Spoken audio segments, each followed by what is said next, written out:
പ്രിയ കൂട്ടുകാരെ, ഞാൻ കുറച്ച് ചിത്രം കാണിക്കാം. ചിത്രത്തിലുള്ളവരെ നിങ്ങൾക്ക് തിരിച്ചറിയാൻ കഴിയുമോ എന്ന് നോക്കണം. അവരുടെ പേരൊന്നും എഴുതണ്ട. അവര് ഏത് മേഖലയിലാണ് പ്രസിദ്ധർ എന്ന് എഴുതിയാൽ മതി കേട്ടോ. ഞാൻ ഒരു സിനിമാ താരത്തിന്റെ ചിത്രം കാണിക്കുന്നതെങ്കിൽ നിങ്ങൾ പറഞ്ഞാൽ മതി സിനിമ. അതുപോലെ ഓക്കെ, ആദ്യത്തെ ചിത്രം. ഓക്കെ, ഇത് ആരുടെ ചിത്രമാണ്? യെസ്, ചിത്ര ചേച്ചിയുടെ ചിത്രമാണ്. പാട്ട് എന്ന മേഖലയിലാണ് പ്രസിദ്ധരായിട്ടുള്ളത് അല്ലേ? അടുത്തത്, അതെ, ഇത് മോഹൻലാലിന്റെ ചിത്രമാണ്, സിനിമ. അടുത്തത്, യെസ്, മിന്നുമണി, ക്രിക്കറ്റ്. അടുത്തത് നിങ്ങൾക്ക് എല്ലാവർക്കും അറിയാവുന്ന പോലെ ആരാണ്? യെസ്, റൊണാൾഡോ, ഫുട്ബോളിലാണ് പ്രസിദ്ധനായിട്ടിരിക്കുന്നത്. നമ്മൾ ഇവിടെ കണ്ടവർ മാത്രമല്ല കേട്ടോ, ഇതുപോലെ നമ്മളുടെ ജീവിതത്തെ കല കൊണ്ടും കായികം കൊണ്ടും വായന കൊണ്ടും എഴുത്തുകൊണ്ടും ലഹരി പിടിപ്പിച്ച അനേകം ആളുകൾ നമുക്ക് മുന്നിലുമുണ്ട് കേട്ടോ.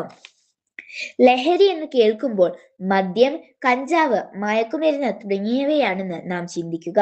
മണത്തും രുചിച്ചും ആവേശം കൊണ്ടും ജീവിതം ആസ്വദിക്കാമെന്ന തെറ്റായ ചിന്ത കൊണ്ടും ഇത്തരത്തിലുള്ള ലഹരിയെ ജീവിതത്തിലേക്ക് സ്വീകരിച്ചാൽ പിന്നീട് ഒരിക്കലും ജീവിതം എന്ന ലഹരിയെ ആസ്വദിക്കാൻ കഴിയില്ല.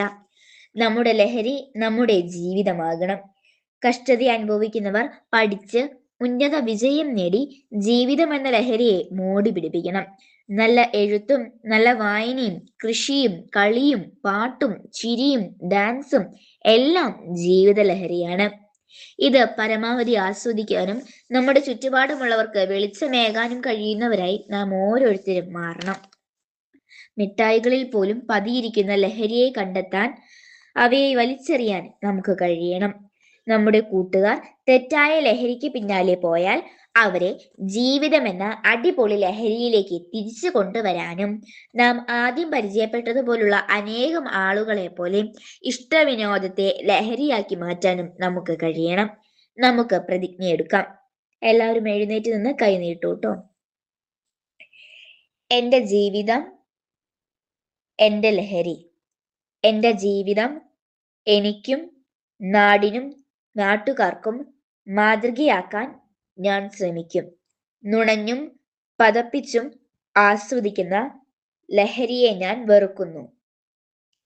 ജീവിതം തന്നെ ലഹരി.